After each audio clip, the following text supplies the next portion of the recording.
Warning. This video blog or vlog may contain harsh language and opinions that are not necessarily in line with YouTube or its partners or affiliates. YouTube does not openly endorse the content of this vlog. All opinions are expressly those of Ranting Ramsay and do not reflect on the opinions or values of YouTube, its affiliates, or its parent or partner companies.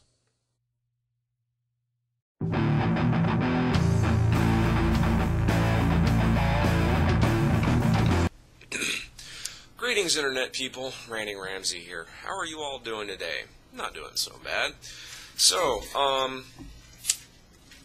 quite a few people have mentioned to me recently that Undertaker Freak 1127 did indeed respond to my little calling him out in my video that I did entitled Opinions on Soccer and MLS News.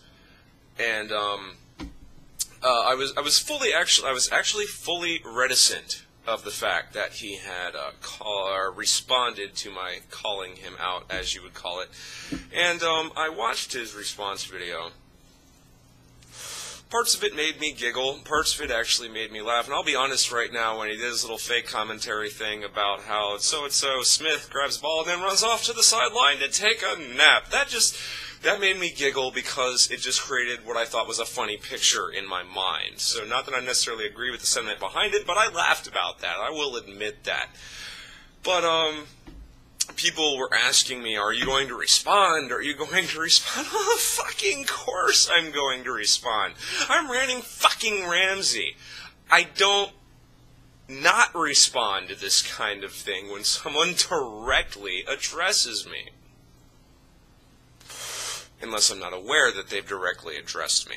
It's a whole different ballgame whatsoever. Anyway. Undertaker Freak 1127. Well, my friend, I never really said you don't know what you're talking about to start with. I'm going to say that right now. I never really said you don't know what you're talking about. All I really said is that due to a fundamental lack of understanding of the strategy and suspense of the game, you have a negative opinion about it. That is not equivalent to saying you don't know what you're talking about. I know you were expressing an opinion. And only a fool would attempt to invalidate an opinion with another opinion. I simply stated that if you better understand the rules and strategy behind playing the game, you would more likely enjoy watching it. That was really my intent. Now, of course, that was delivered possibly rather harshly, because I use expletives, because that's fucking what I do. And, on a side note, you mentioned that my video would be linked down there. Where? It's not in the description, and I never received an official YouTube video response notification. So, Whiskey Tango Foxtrot, buddy. That seems kind of self-serving, doesn't it? Okay, so I'm just going to kind of address what you said point by point here. So, the first thing you really came to is that you said I rambled off topic in the video. Oh, you know what? Yeah, I'm going to stop myself for just 1 minute, because at the beginning of your video, you actually said some very nice things. You said that you respect me and you like how I present myself and things like that. And I have to say, my friend, I convey the same sentiments. So as you said, here's to you. Now, moving on to the matter at hand. Like I said, you said I rambled off topic in the video, whereas, in fact, it was actually your real first point after expressing that this is mainly a difference in opinions. Well, I kind of hate to break it to you on this one, Johnny boy, but the title of the video was Opinions on Soccer and MLS News. I'll let that simmer for just one brief second before I move on.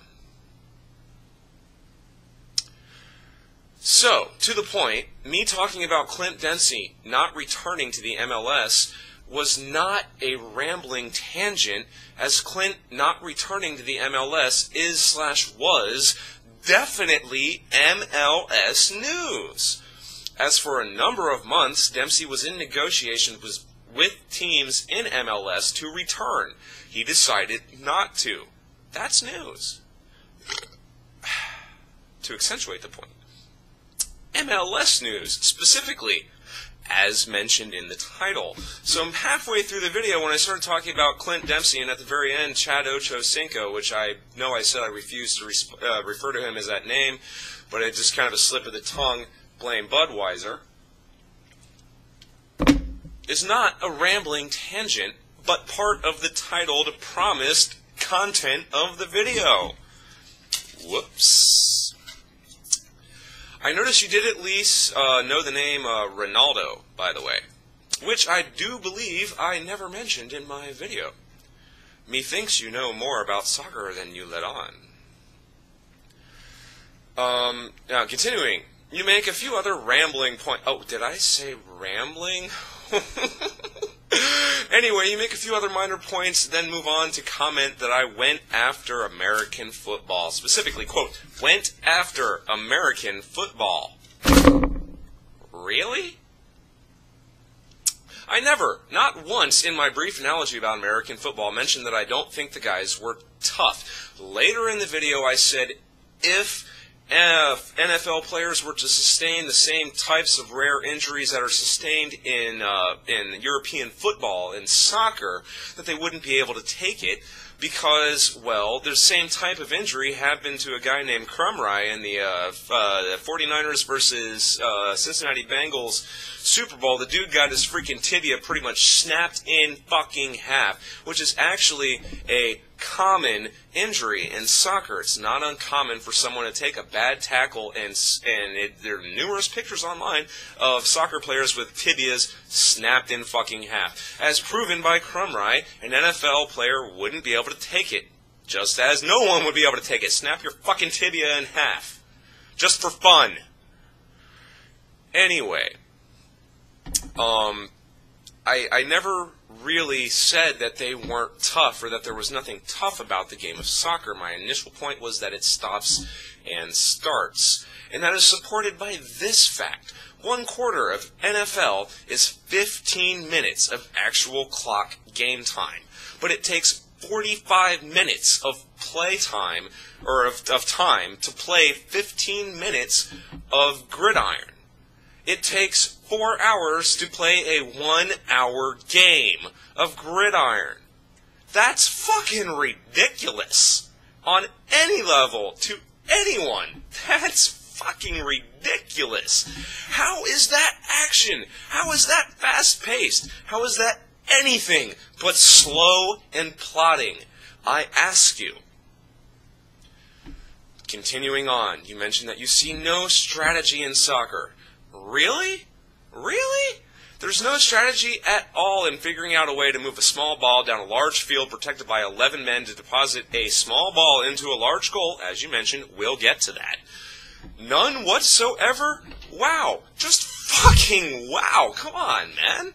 What about hockey? Hockey has a tiny, actually when you compare the actual ratios of size, the size of the hockey rink compared to the hockey puck is almost identical to the size of the soccer field versus the soccer ball. And until they shortened the size of the crease in the NHL. Yeah, I know what a fucking crease is in NHL, buddy. Well, didn't see that one coming, did you? Anyway, until they they shortened the size of the crease and made a few changes to the rule, it was routine to have NHL hockey scores of 1-0, 1-1, 2-0, stuff like that. Oh, wait a minute. What does that remind me of? That reminds me of something. That reminds me of the exact same way you describe soccer scores. What the fuck just happened there? So, you move on to attempt to make a major point about how it's the lack of scoring in soccer that bores you. Oh, wow, this is what I told you I was going to address. So, number one, scoring is the only gratification in sports? The only gratification? Only when the offense succeeds. Is anything interesting? What about the defense? What about the guys who get paid in any sport specifically to stop the other team from scoring?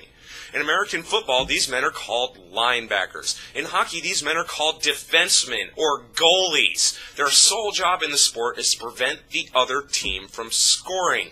And when a defenseman makes an awesome tackle in either American football or European football, it's an awesome moment. When a goalie flies across the net to make an amazing glove save, or in soccer when he dives across the net to make an amazing save, how is that not exciting? Yes, you're denied the goal, but you are provided the excitement of the save.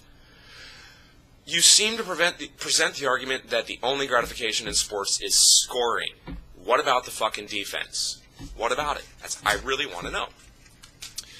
Also, in your rhetoric, you harp on the fact that soccer games have low scores. I've kind of already addressed this.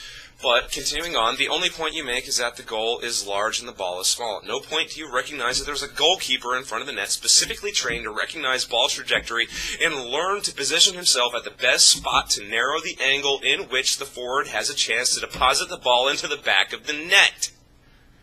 Just like in hockey, your beloved sport. Your Detroit Red Wings have a goalie specifically trained to learn how to put himself in the best position to keep the other guy from putting the puck into the back of the net. The exact same thing happens in soccer. And once again, according to scale, we're working on the same fucking scale when it comes to soccer and hockey. You have a small rink and a tiny puck. You have a large field and a small ball. It fucking is the same basic thing. So, continuing on. And depending on a chosen formation in soccer, you also have 3 to 5 defensemen trying to stop the guy from scoring, and also possibly 1 or 2 defensive midfielders who are intentionally placing themselves between the ball and the net. Sure, if there were no goalies or defensemen, then scores would be astronomical. But there's a thing called defense once again, my friend.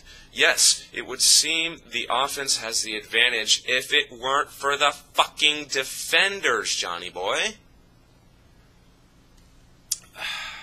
So that's basically, for the most part, what I have to say in response to the points that you made to my video. Also, I also feel the need to point out when you were mentioning the sports that I mentioned, you mentioned that I mentioned baseball. I never fucking mentioned baseball, but I think we've got a point that we can agree on here, because baseball is 10 times more boring to me than any fucking sport aside from maybe professional fucking golf. I don't even want to get into how fucking boring and slow and bullshit baseball can be unless you've had about at least 7 or 8 fucking beers. So, that's what I have to say in response to the points that Undertaker Freak 1127 made in response to my initial video. I know he's going to have something to say about this. He's a lot like me in a lot of ways. And there's no way that if someone had made this type of video in response to something that I would be able to let it sit. So I know he's going to have something to say about this. So keep watching, people. This probably is going to get pretty fucking good. I'm RantingRamsay. That is fucking all. Hey, did you get all that, man? Douche.